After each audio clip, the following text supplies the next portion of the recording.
இன்றைக்கு திராவிட முன்னேற்ற கழகம் திரு ஸ்டாலின் தலைமையிலே ஆட்சி அமைக்கப்பட்டு இந்த 5 ஆண்டு காலத்தில் எங்கே பார்த்தாலும் போதைப் பொருள் விற்பனை நடக்குதில்ல, உண்மைதானே? எது கிடைக்குதோ இல்லையோ கஞ்சா எல்லா இடத்துலையும் கிடைக்குது.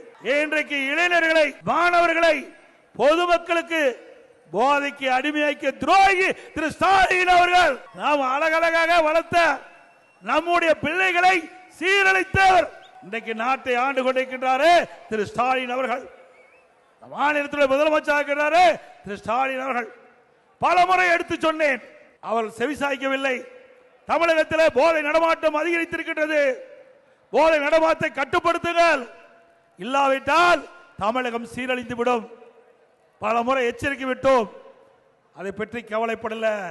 ஏன்னா இந்த போதைப் பொருள் அதிகமாக விற்பதே திமுக கட்சி சேர்ந்த நிர்வாகிகள் தான், உண்மைதானே?